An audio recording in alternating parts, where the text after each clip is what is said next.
नमस्कार, कलाम अकेडमी के digital platform पर आप सभी विद्यार्थियों का एक बार फिर से स्वागत, अभिनंदन, आदाब, आभार, इस्तकबाल, खैर मकदम है। मैं हूं विवेक, एक बेहद महत्वपूर्ण कक्षा लेकर आप लोगों के बीच में हाजिर हूं और इस विशेष कक्षा में जिस विषय पर हम चर्चा करेंगे, इस वीडियो में जिस चीज़ के ऊपर हम बात करेंगे वो है अधिगम का अंतरण या फिर अधिगम का स्थानांतरण।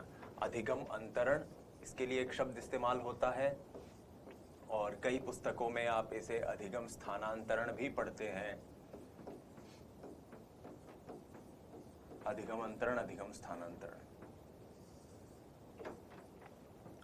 तो इसे हम जानने की कोशिश करेंगे। यहां से प्रश्न बनने की पूरी संभावना रहती है। 3-4 महत्वपूर्ण बिंदु हैं जिन्हें जानना है।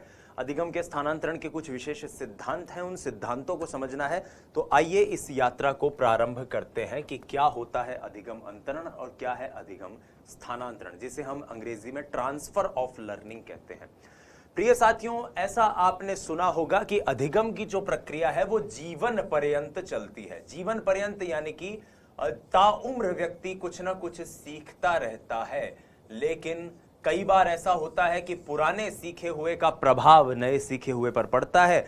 पुराना कुछ सीख रखा है, वो नए सीखे हुए को ज्यादा बेटर बना दे। कई बार ऐसा होता है कि पुराना कुछ आपने सीख रखा है तो नया जो आपने सीखा है उसमें समस्या उत्पन्न हो। कई बार कोई समस्या उत्पन्न ही नहीं होती। तो व्यक्ति के जीवन के अधिगम कौशल में अगर एक कौशल, एक अधिगम दूसरे अधिगम को प्रभावित करता है, चाहे वो धनात्मक रूप से करे, चाहे ऋणात्मक रूप से करे, चाहे पॉजिटिवली करे, चाहे नेगेटिवली करे, वो क्या कहलाता है? अधिगम अंतरण या फिर अधिगम का स्थानांतरण।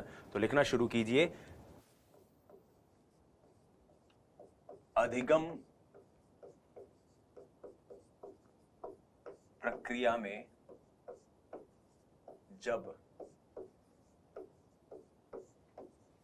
पूर्व में सीखे हुए अधिगम या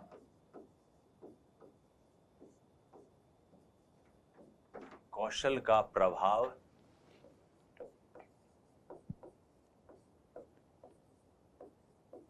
नवीन अधिगम पर पड़े तो यह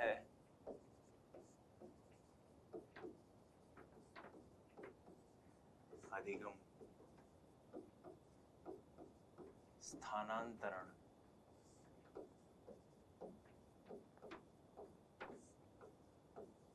कहलाता है। यह अधिगम स्थानांतरण कहलाता है। पूर्व में सीखे हुए अधिगम का नए अधिगम पर कैसा असर पड़ रहा है, यही अधिगम स्थानांतरण है। अब यह अधिगम स्थानांतरण 3 तरीके से हो सकता है। कितने तरीके से साथियों? 3 तरीके से हो सकता है। तो पहला तरीका जो अधिगम स्थानांतरण का है उसे हम कहते हैं धनात्मक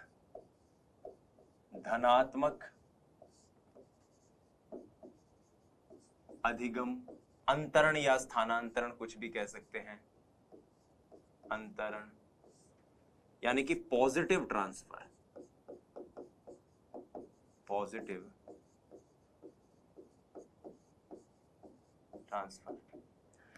जो आप नया सीख रहे हो उस नए सीखे हुए को पुराना सीखा हुआ सकारात्मक रूप से प्रभावित करे तो ये क्या है?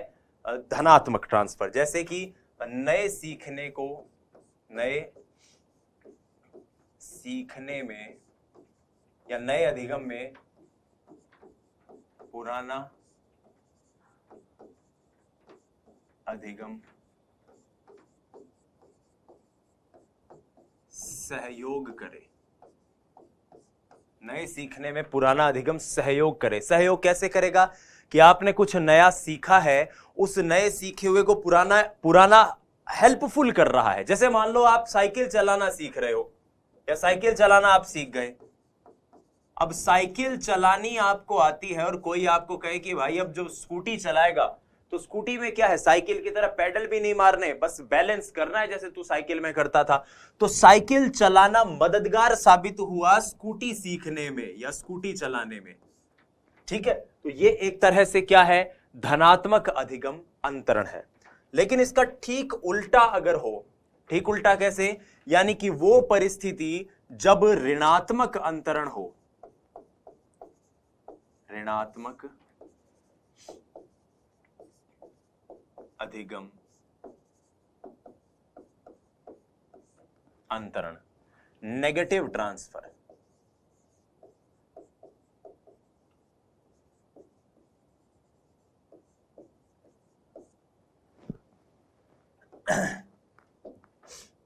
पुराना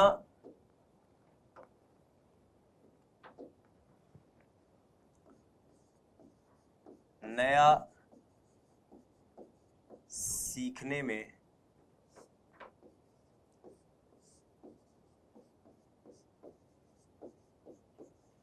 पुराना बाधा पहुंचाए। अब नया सीखने में पुराना कैसे बाधा पहुंचा सकता है? मान लो आप इससे पहले बजाज की मोटरसाइकिल चलाते थे, जो मेरे साथी जानते हैं वो ये जानते हैं कि बजाज की गाड़ियों में अमूमन आगे गियर आते हैं और हीरो होंडा स्प्लेंडर जैसी गाड़ियों में गियर जाते हैं पीछे। तो मान लीजिए आपने बजाज की गाड़ी चलाई जिसके गियर सारे लगते हैं आगे, और फिर आप स्प्लेंडर चला रहे हो। तो कई बार ऐसा होता है कि जब हमने पीछे के गियर वाली गाड़ी चलाई होती है तो हमारे साथ अचानक ऑटोमेटिकली आगे गियर लग जाता है। कई बार ऐसा होता है ना कि भाई हमारा हाथ साफ है, हमारा तरीका है आगे वाले गियर की गाड़ी चलाने में ही, और कई बार कोई ऐसी बाइक चला ले जिस बाइक के गियर पीछे लगते हैं तो गियर डालने या गियर शिफ्ट करने की प्रक्रिया में गियर निकल जाता है। तो यही क्या है, एक तरह से नया सीखने में पुराना बाधा पहुंचा रहा है। तो मैं इसको बजाज और हीरो होंडा के जरिए समझा रहा हूं ताकि आपको इस सरल सी भाषा में समझ में आ जाए। अब देखो, इस प्रक्रिया में दो शब्द बड़े महत्वपूर्ण हैं। ये जो ऋणात्मक अधिगम अंतरण है ये दो तरह से हो सकता है साथियों। धनात्मक आपने समझा कि नया सीख रहे हो, पुराने वाले ने हेल्प करी, नया और बेहतर कर गए। ऋणात्मक अंतरण, नया सीखने में पुराना जो है वो बाधा पहुंचा रहा है। अब ये बाधा ऋणात्मक में दो तरह से पहुंच सकती है। एक कि नया इतना जबरदस्त सीख लिया जाए कि पुराना भूल जाओ, जैसा आप लोग अक्सर कोचिंग वगैरह में या फिर जब खुद से पढ़ते हो तब करते हो कि सर नया तो याद रह रहा है, 2 साल पहले 2 महीने पहले क्या पढ़ा था वो भूला गए सारा। एक ऐसा है कि पुराना इतना जबरदस्त सीख लो कि नया सीखा ही नहीं जा रहा। तो यहां पर दो शब्द आते हैं।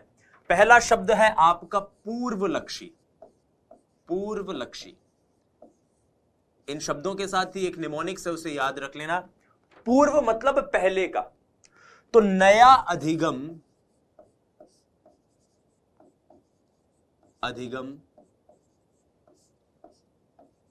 पहले को प्रभावित करे, यानी पुराने अधिगम को प्रभावित करे।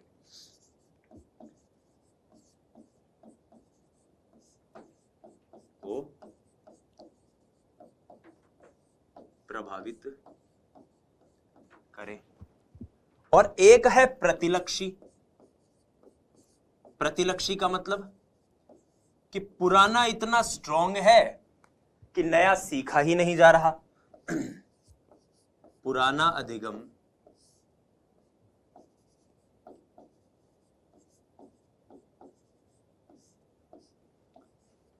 नवीन अधिगम में बाधक हो।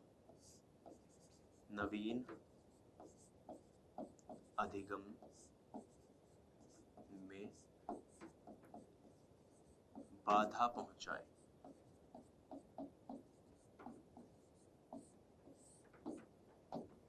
तो ये पूर्वलक्षी है और ये प्रतिलक्षी है। मेरे ख्याल से आपको ये दोनों समझ में आ गए।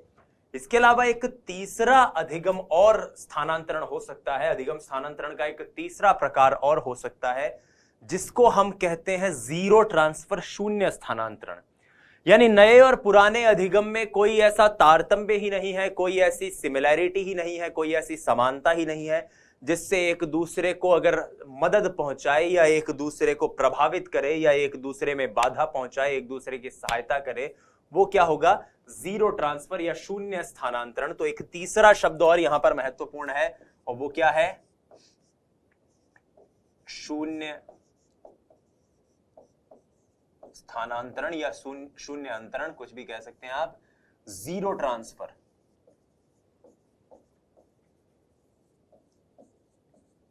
जीरो ट्रांसफर से आप याद रखिएगा कि जीरो ट्रांसफर का मतलब क्या है। जीरो ट्रांसफर का मतलब सिंपल सा है कि नए और पुराने अधिगम में कोई ना तो सहायता मिल रही हो ना बाधा पहुंचा रही हो। जैसे मान लो आप सीख रहे हो म्यूजिक और आप सीख रहे हो कार चलाना, तो पेटी बाजा बजाना या गिटार बजाना और कार चलाना सीखने में ना तो कोई समानता है ना कोई अंतर है, ना तो ये एक दूसरे के ऊपर बाधा पहुंचा सकती है और ना ही एक दूसरे के सीखने में मददगार साबित हो सकती है। तो ये क्या है, शून्य अंतरण है, यानी जीरो ट्रांसफर है, दोनों में कुछ भी नहीं होगा। तो पहला खंड आपको क्लियर हुआ। एक प्रकार का सीखा हुआ ज्ञान किसी भी प्रकार से दूसरे को प्रभावित करे, अधिगम अंतरण है। धनात्मक है अगर नए सीखे में पुराना वाला सहायता पहुंचा रहा है। ऋणात्मक है अगर बाधा पहुंच रही है। बाधा दो तरह से हो सकती है, पूर्वलक्षी कि पुराना भूल जाओ नया सीखने के चक्कर में, प्रतिलक्षी कि पुराना इतना स्ट्रांग सीखा हुआ है कि नया सीख ही नहीं पा रहे हो। तो ये क्या है, शून्य माफ कीजिएगा ऋणात्मक अधिगम अंतरण और शून्य अधिगम अंतरण, जिसमें ना तो पॉजिटिव है ना ही नेगेटिव है। आइए अब बात करते हैं आगे बात करते हैं तो हम अधिगम स्थानांतरण को लेकर तीन मुख्य बिंदु हमारे समझ में आते हैं। क्या है वो तीन मुख्य बिंदु, आइए जान लेते हैं। तीन शब्द यहां पर बहुत ही उपयोगी हैं, जिनमें पहला शब्द है क्षैतिज अंतरण। क्षैतिज अंतरण, जिसको हम हॉरिजॉन्टल ट्रांसफर कहते हैं।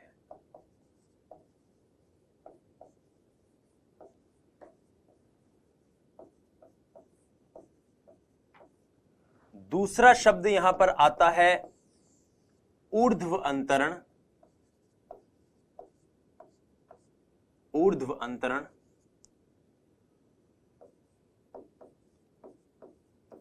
जिसको हम कहते हैं वर्टिकल ट्रांसफर।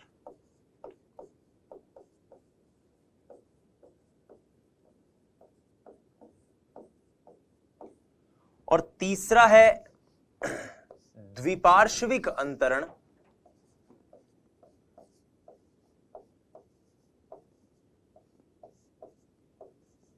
द्विपार्श्विक अंतरण जिसका मतलब होता है बाइलेटरल ट्रांसफर।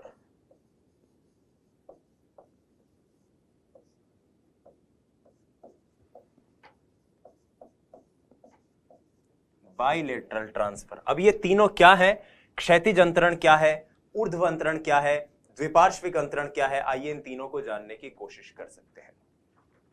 क्षैतिज अंतरण, सिंपल सा एक वाक्य आपको याद रखना है कि जब एक समान स्तर का कौशल उसी स्तर के दूसरे कौशल के अर्जन में मददगार साबित हो। समान स्तर पर, पहली बात यहां पर यह इंपॉर्टेंट है, समान स्तर। इस समान स्तर को आप याद रखोगे तो क्षैतिज अंतरण कभी नहीं भूलोगे। समान स्तर पर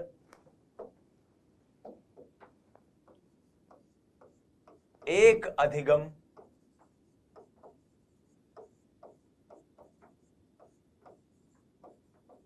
दूसरे अधिगम में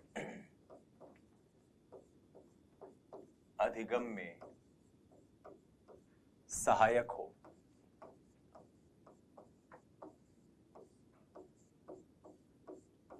जैसे गणित के अंदर बच्चों को हम सिखाते हैं जोड़, बाकी,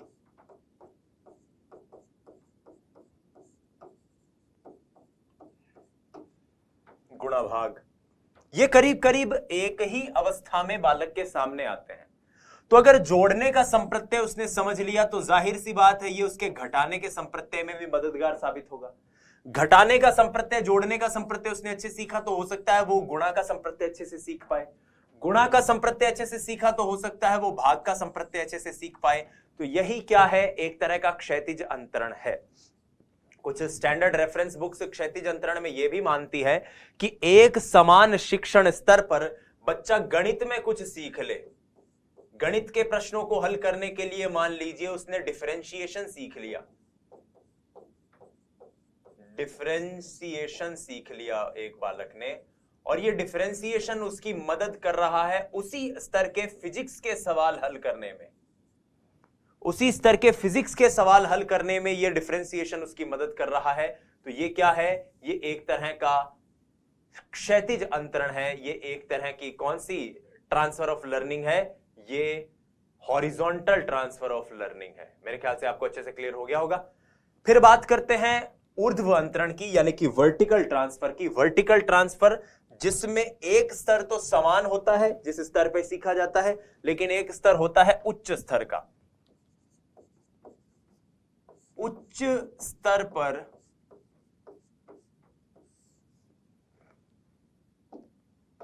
उच्च स्तर पर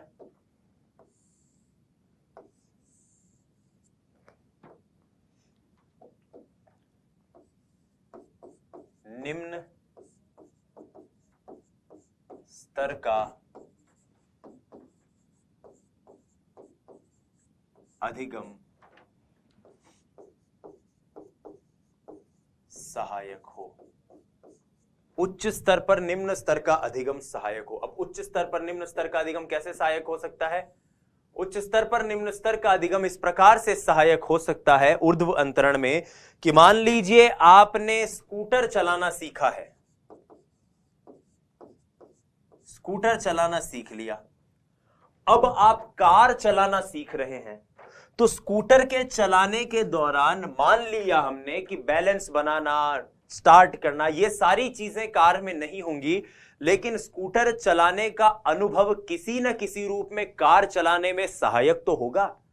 वाहन चलाने का अनुभव किसी न किसी रूप में उच्च स्तरीय अधिगम में सहायक होगा। तो इसी प्रकार से स्कूटर चलाने का अनुभव जैसे कार चलाने में मदद करे, वही क्या है? आपका उच्च स्तरीय अधिगम अंतरण है, जिसको आप ऊर्ध्व अंतरण कहते हैं। वर्टिकल यानी एक लेवल पर कुछ सीखा, वो आपके दूसरे लेवल पर सीखने में मदद करे। जैसे मान लो आपने प्लस माइनस तो अभी यहां सीख लिए स्कूल के एज में ही तो सीखे थे, जोड़ बाकी गुणा भाग। लेकिन अब जब आप इन एग्जाम्स की तैयारी कर रहे हो, जो कुछ साथी मैथमेटिक्स सब्जेक्ट के साथ तैयारी कर रहे हैं, उनको वही चीज अब गणित के सवालों को हल करने में मदद कर रही है ना। वो जो जोड़ बाकी गुणा भाग उन्होंने उस वक्त सीखे थे, उनसे अब अभी जो अधिगम कौशल कर रहे हैं या अधिगम अर्जन कर रहे हैं, उसमें सहायता मिल रही है। तो यही आपका क्षैतिज और ऊर्ध्व अंतरण है, इसे याद रखना। क्षैतिज से मतलब है हॉरिजॉन्टल, एक ही लेवल पर चीज हो रही है, और ऊर्ध्व या वर्टिकल का मतलब है कि यहां पर आपने लोअर लेवल पर कुछ सीखा और उसकी हेल्प मिल रही है आपको, उससे हेल्प मिल रही है आपको ऊंचे लेवल पर। फिर आता है द्विपार्श्विक। द्विपार्श्विक बहुत ही एक तरह से कह सकते हैं दिलचस्प अधिगम अंतरण है, क्योंकि यह बात करता है मनुष्य के शरीर की। ये कहता है शरीर दो भागों में बटा हुआ है, दो भागों में विभक्त है। शरीर दो भागों में विभक्त है, एक लेफ्ट पोर्शन, एक राइट पोर्शन। जब लेफ्ट साइड से कोई अधिगम आपने किया और वो राइट साइड के बॉडी पार्ट को कोई चीज सीखने सिखाने में मदद कर रहा है, तो ये द्विपार्श्विक अंतरण है। मैं फिर दोहरा दूं, केवल शरीर से जुड़ी हुई चीज है कि लेफ्ट साइड का अधिगम आपके राइट साइड में मदद करे। लेफ्ट साइड में कुछ सीखा आपने, वो आपकी मदद कर रहा है राइट साइड में, और ठीक इसी प्रकार से अगर राइट साइड से कुछ सीखा आपने, वो आपकी मदद कर रहा हो लेफ्ट साइड में। जैसे मान लो आपने दाएं हाथ से लिखना सीख लिया, अब आपकी इच्छा हुई कि मैं बाएं हाथ से लिखना सीखूं, तो दाएं हाथ से लिखना सीखने के दौरान आपने कैसे पेंसिल पकड़ी होगी, कैसे आप उससे लिखते थे, कैसे मिटाते थे, ये चीज आपका बाएं हाथ से आप सीखोगे। तो दाएं हाथ से सीखा हुआ कौशल आपके बाएं हाथ में मदद कर रहा है किसी कौशल को सीखने में। ठीक इसी प्रकार से मान लो आप क्रिकेट खेल रहे हो, पहले आप दाएं हाथ से बैटिंग करते थे और अब आपको लगे कि नहीं मुझे बाएं हाथ से बैटिंग करनी चाहिए, तो बैटिंग के कौशल के दौरान आपने जो जो चीजें दाएं हाथ से करनी सीखी थी, वही चीजें अब आप बाएं हाथ से करनी सीख रहे हो। यही क्या है? बायलेटरल ट्रांसफर है, या इसे द्विपार्श्विक अंतरण भी कहा जाता है।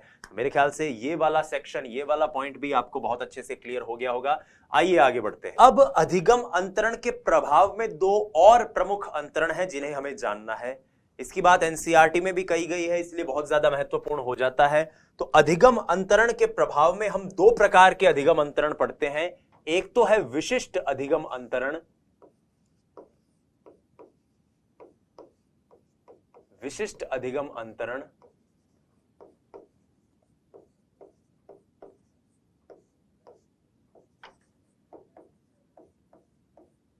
और दूसरा है अविशिष्ट अधिगम अंतरण।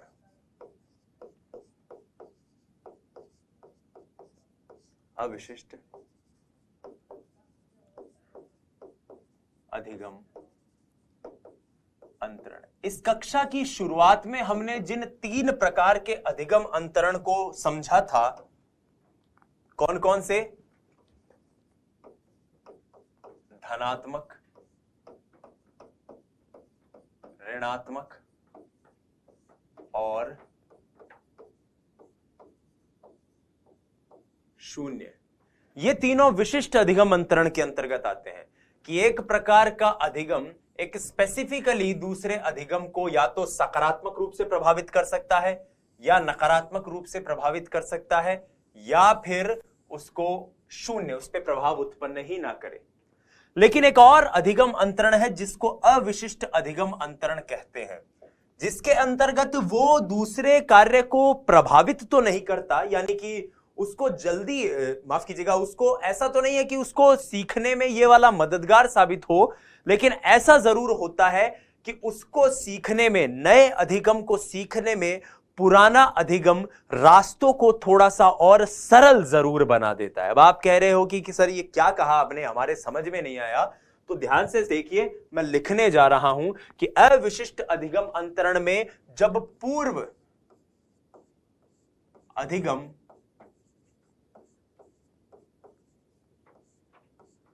दूसरे प्रकार के अधिगम को, दूसरे प्रकार के अधिगम को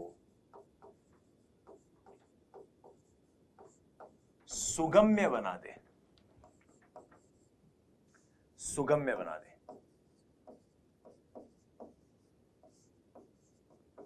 अब ये सुगम्य कैसे बनाएगा, इसको आइए समझते हैं बहुत ही बेसिक एग्जांपल से। आपने अक्सर क्रिकेट खेलने जाते हुए खिलाड़ियों को देखा होगा कि क्रिकेट की खेलने की प्रक्रिया के दौरान पहले उन्हें वार्म अप करवाया जाता है। वार्म अप का मतलब खिलाड़ियों को कसरत करवाई जाती है। आपने क्रिकेटर्स को जब बैटिंग करने फील्ड में उतरते हो देखा होगा कि वो इस तरह से कंधों को मटकाते हुए, हाथ पैरों को ऐसे करते हुए, नाचते कूदते हुए जाते हैं। क्यों? ताकि बैटिंग करना सीखने में या बैटिंग करने की प्रक्रिया में आसानी हो। यानी एक प्रकार के अधिगम, उनको जब वार्म अप सिखाया गया तो उस वार्म अप का सीधा सीधा कोई असर नहीं पड़ा उनके क्रिकेट खेलने में, लेकिन उस वार्म अप ने क्रिकेट खेलने को क्या कर दिया, थोड़ा सा सरल बना दिया, थोड़ा सा सहज बना दिया। इसी अविशिष्ट अंतरण के अंतर्गत एक और एग्जाम्पल लिखा हुआ है एनसीईआरटी में, और वो एग्जाम्पल कहता है कि कई बार लेखन कौशल के दौरान, हम एग्जाम में जब लिखना शुरू करते हैं, परीक्षा हॉल में लिखते वक्त, परीक्षा हॉल में ऐसा अक्सर देखने में आता है कि शुरुआत में जब व्यक्ति लिखता है तो उसकी स्पीड बहुत धीरे रहती है, बैठने का तरीका भी प्रभावी नहीं रहता, लेकिन 2-3 पन्ने लिखने के बाद अपने आप एक तरह की स्पीड बनती है और सटासट लिखता हुआ जाता है व्यक्ति, पन्ने दर पन्ने भरता हुआ जाता है, स्पीड भी बढ़ जाती है, हैंडराइटिंग में भी चीजें इंप्रूव हो जाती है।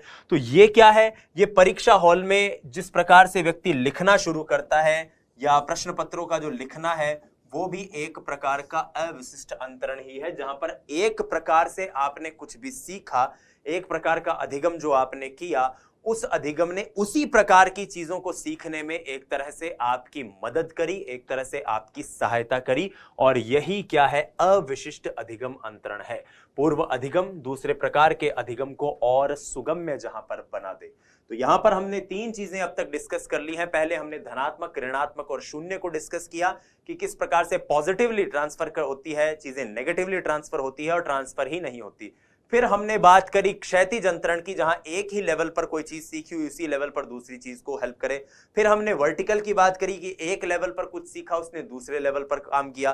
फिर हमने बात करी द्विपार्श्विक की, बायलिटरल की, कि बाएं हाथ से कोई सीखा हुआ कौशल दाएं हाथ की मदद कर रहा है। फिर हमने विशिष्ट और अविशिष्ट अधिगम अंतरण के ऊपर बात जानने की कोशिश की।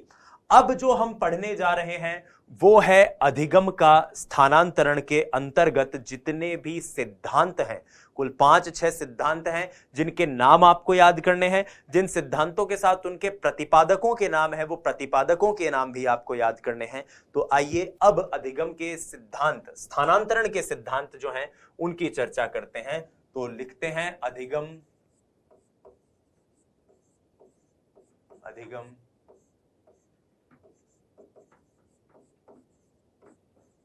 स्थानांतरण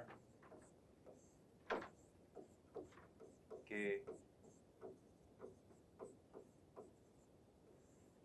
सिद्धांत। तो इसमें पहला सिद्धांत जो आता है वो आता है मानसिक अनुशासन का सिद्धांत, या फिर theory of mental discipline, formal discipline.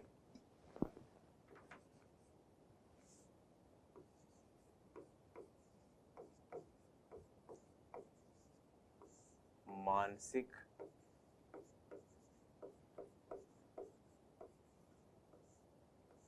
अनुशासन का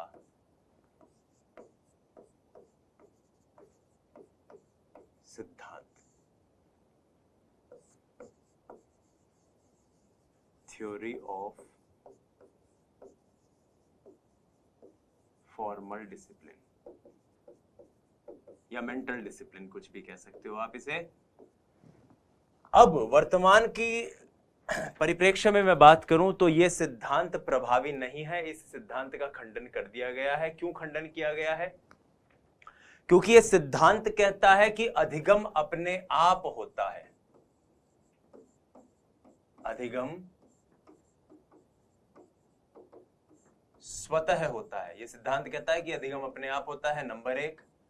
नंबर दो, ये कहता है कि अगर आप कोई चीज सीख रहे हो, किसी एक प्रकार का अधिगम कौशल आपने अर्जित कर लिया, तो वो अधिगम कौशल भविष्य के सभी अधिगम कौशलों में धनात्मक स्थानांतरण करेगा। यानी आपने कुछ सीख लिया, वो बाकी सारी चीजों में पॉजिटिवली मदद करेगा। तो आप स्वयं जानते हो कि मान लो मैंने मैथ्स सीख ली, अब मैथ्स को अगर मैं जानता हूं तो क्या मेरा मैथ्स पढ़ना मेरे हिंदी पढ़ने में सहायक हो सकता है? या हिंदी तो चलो आप फिर भी कह दो कि सर सब्जेक्ट ही है, क्या वो सब्जी काटना सीखने में या फिर खाना बनाना सीखने में या फिर कोई कुश्ती फाइटिंग सीखने में क्या गणित सीखना सहायक हो सकता है? लेकिन ये तो कह रहा है कि कुछ भी आपने सीखा वो बाकी सब चीजों में एक प्रकार का कौशल बाकी सभी में धनात्मक स्थानांतरण करेगा। तो वर्तमान में ये इतना कारगर नहीं है, इसको रिजेक्ट कर दिया गया है, इस थ्योरी को। कौशल अन्य सभी में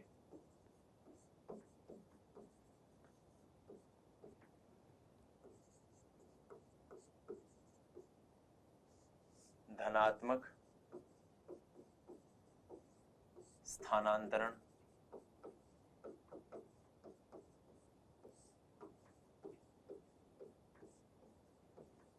करता है। दूसरा जो सिद्धांत हमें पढ़ने को मिलता है, जिससे कई बार प्रश्न सीधा सीधा पूछा भी गया है, वो दूसरा सिद्धांत है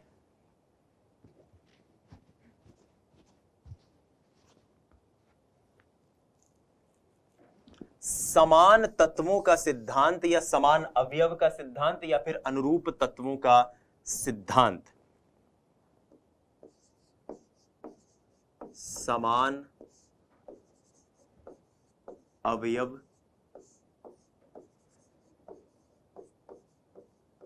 अनुरूप तत्वों का सिद्धांत।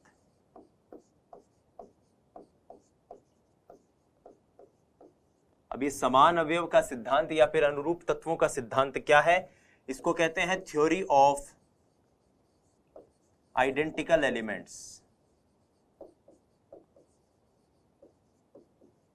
अब ये थ्योरी ऑफ आइडेंटिकल एलिमेंट्स क्या है, ये जानने से पहले आपको एक व्यक्ति का नाम जानना है, वो सबसे ज्यादा जरूरी है, और उस व्यक्ति का नाम होता है E.L. थॉर्नडाइक। आप समझ गए होंगे कि उनका नाम मैं यहां पे क्यों लिखवा रहा हूं। वो इसलिए क्योंकि समान तत्वों का सिद्धांत या अनुरूप तत्वों का सिद्धांत जो है वो इन्हीं के द्वारा दिया गया है। उसके प्रतिपादक एडवर्ड ली थॉर्नडाइक ही है।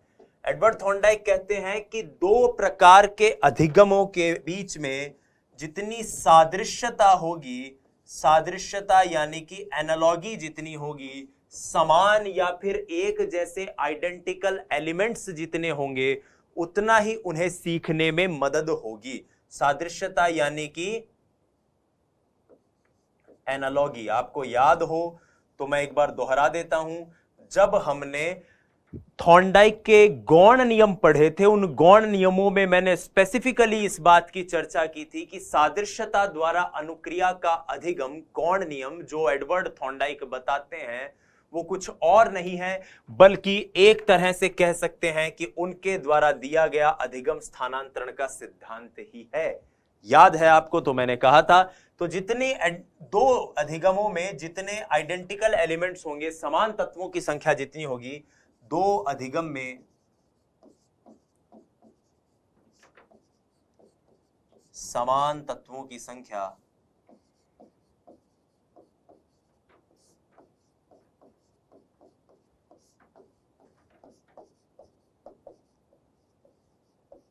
जितनी होगी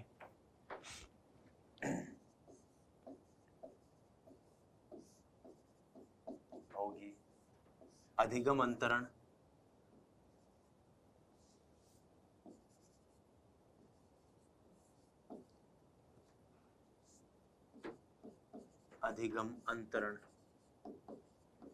उतना अधिक होगा।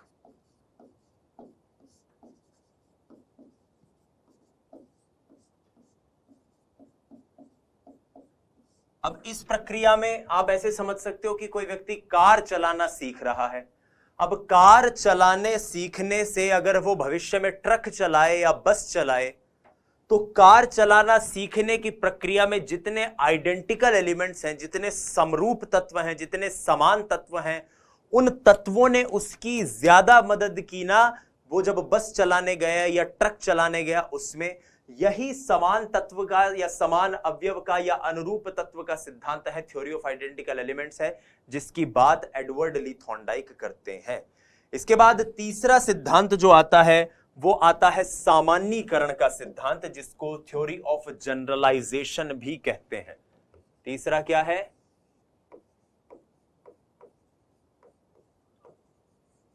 सामान्यीकरण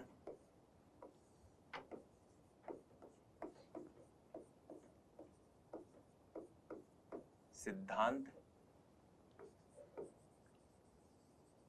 थ्योरी ऑफ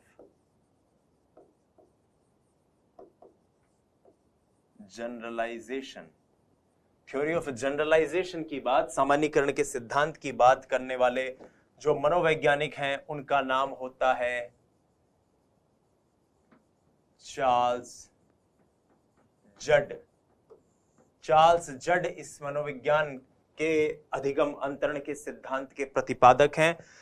वो कहते हैं कि दो प्रकार के अधिगम अंतरण में, पहले अधिगम अंतरण में कुछ ऐसे सामान्य सिद्धांत, ऐसे जनरल प्रिंसिपल्स होते हैं जिनको व्यक्ति याद कर लेता है, और जैसे ही व्यक्ति किसी दूसरे प्रकार के अधिगम में जाता है तो वो उसकी मदद से उस क्वेश्चन का या उस प्रश्न का उत्तर दे सकता है, समस्या का समाधान कर सकता है, अधिगम अंतरण कर सकता है।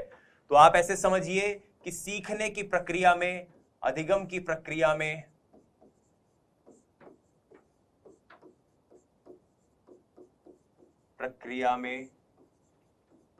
व्यक्ति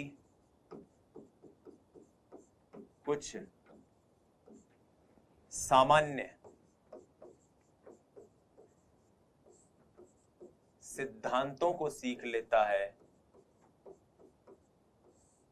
सिद्धांतों को सीख लेता है जिसकी मदद से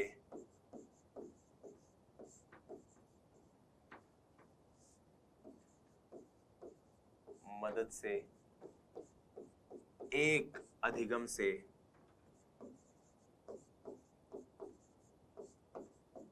दूसरे में स्थानांतरण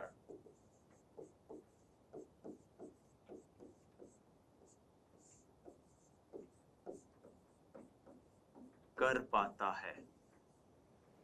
एक अधिगम से दूसरे में स्थानांतरण कर पाता है किस तरह से? सामान्य सिद्धांतों को सीख लेता है उस तरह से। अब देखिए, आप समझिए कि कैसे। उन्होंने इसके लिए एक एक्सपेरिमेंट किया था जिसको बीकर एक्सपेरिमेंट के नाम से भी जानते हैं। अब ये बीकर एक्सपेरिमेंट क्या था, ये आपको समझा देता हूं। उन्होंने पानी का एक बाउल लिया और उस बाउल के अंदर बीचों बीच उस बाउल में उन्होंने एक सिक्का रख दिया। क्या रख दिया? एक सिक्का रख दिया था उस बाउल में, और वो बाउल जो था वो पानी का भरा हुआ था।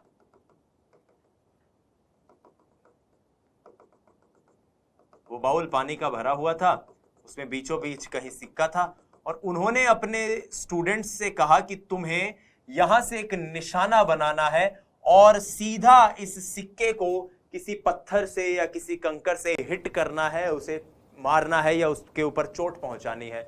तो उनके विद्यार्थियों ने कोशिश करी, पूरा एकदम निशाना लगाते थे और उस सिक्के को टच करने के लिए पत्थर या कंकर फेंकते थे, लेकिन कोई भी विद्यार्थी ये कार्य नहीं कर पाया भरे हुए बाउल में। तब उन्होंने परावर्तन या फिर रिफ्रैक्शन का नियम अपने विद्यार्थियों को समझाया कि बेटा देखो, रिफ्रैक्शन का एक नियम होता है, प्रकाश जो है वो आपको जिस तरह से दिखाई दे रहा है दरअसल एग्जैक्टली वैसा है नहीं।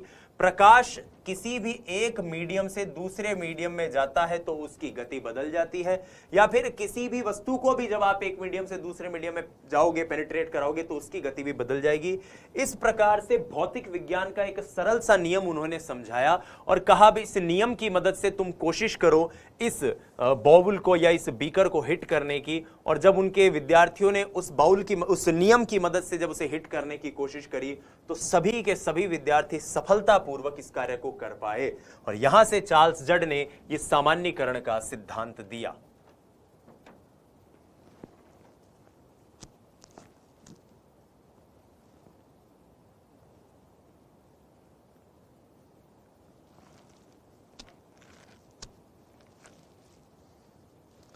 लेकिन इन्हीं के साथ एक व्यक्ति और थे जिनका नाम होता है W.C. बागले।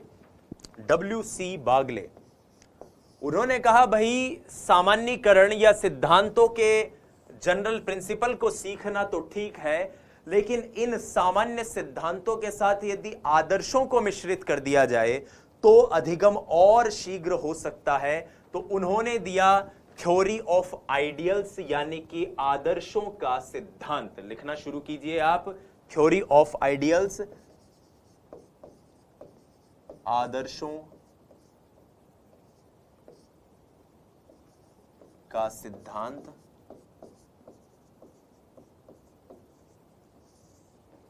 थ्योरी ऑफ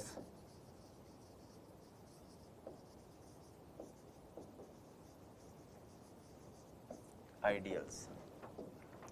इसके प्रतिपादक कौन है? आपको यह नाम याद रखना है, W.C.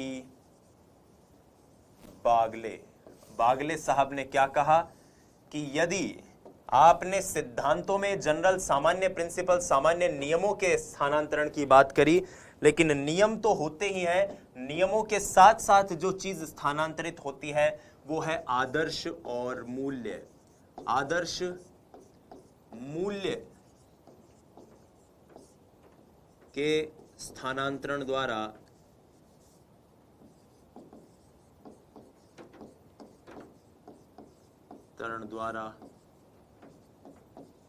अधिगम शीघ्र होता है।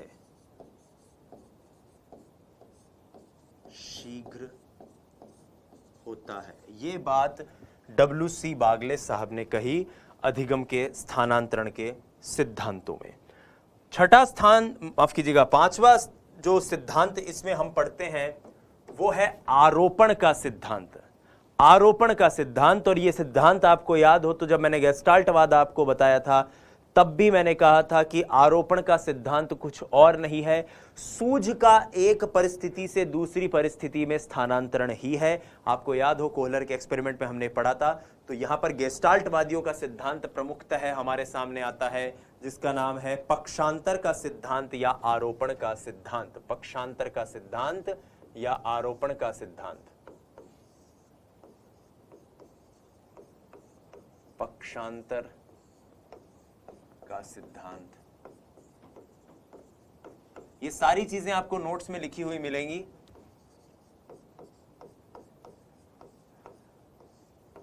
आरोपण का सिद्धांत,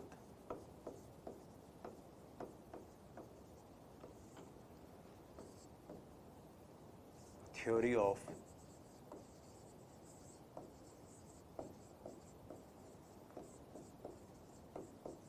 ट्रांसपोर्टेशन, और इसके प्रतिपादक के रूप में हम जिनका नाम जानते हैं वो सभी गेस्टाल्टवादी मनोवैज्ञानिक हैं।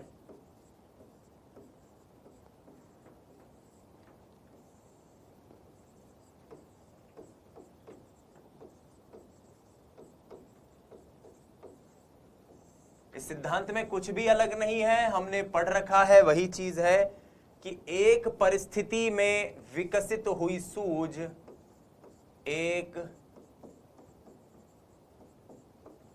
परिस्थिति में विकसित सूझ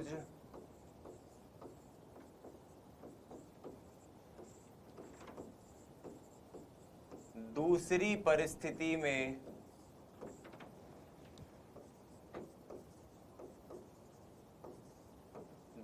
परिस्थिति में स्थानांतरित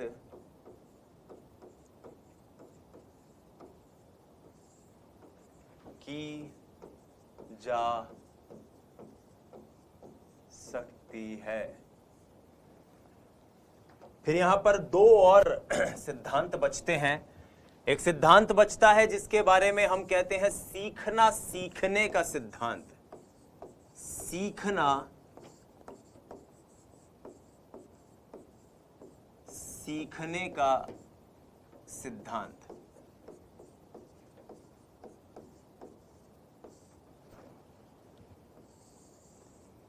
सीखना सीखने का सिद्धांत, theory of learning to learn. अब ये क्या है theory of learning to learn? कई बार ऐसा होता है कि एक कार्य को करते करते करते करते आप इतने पारंगत हो जाएं कि उससे जुड़े हुए अन्य सभी कार्य आप कर देंगे।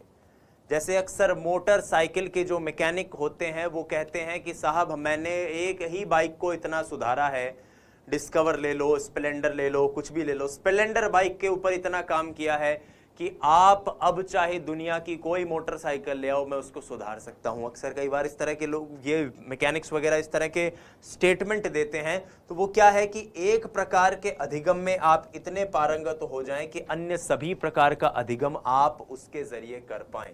एक प्रकार का अधिगम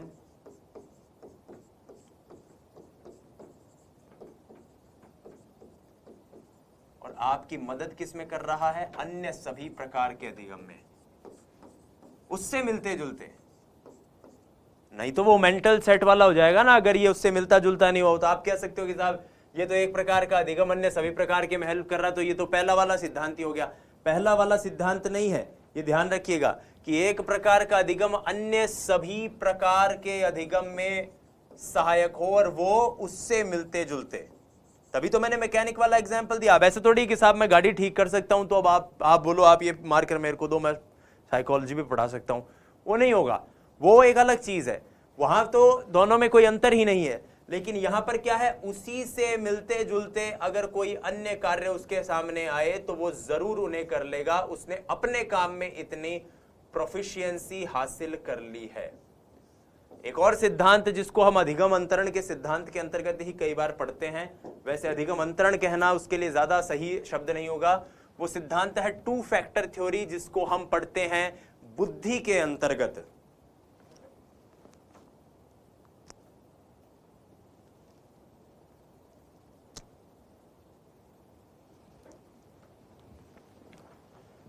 बुद्धि के अंतर्गत आप समझ गए होंगे चार्ल्स स्पीयरमैन का दिया हुआ सिद्धांत, जिसे हम कहते हैं सामान्य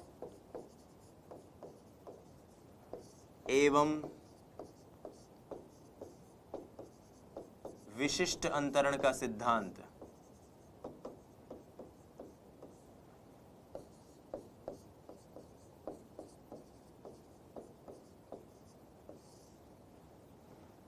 थ्योरी ऑफ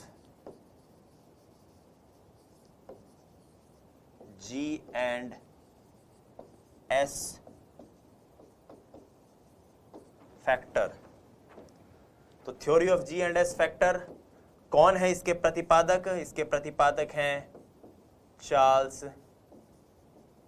स्पीयरमैन, वही चार्ल्स स्पीयरमैन जिनकी टू फैक्टर थ्योरी हम यहां पर पढ़ते आए हैं। और ये जो सिस्टम है, ये जो सिद्धांत है, ये सिद्धांत कहता है कि किसी भी प्रकार के अधिगम में दो प्रकार के कारक होते हैं, एक होता है सामान्य और दूसरा होता है उस अधिगम में विशिष्ट कारक। सामान्य और विशिष्ट कारक दो प्रकार के कारक होते हैं। जब भी व्यक्ति अधिगम करता है तो सामान्य कारक स्थानांतरित हो जाता है, सामान्य कारक स्थानांतरित होता है, सामान्य कारक का स्थानांतरण होता है।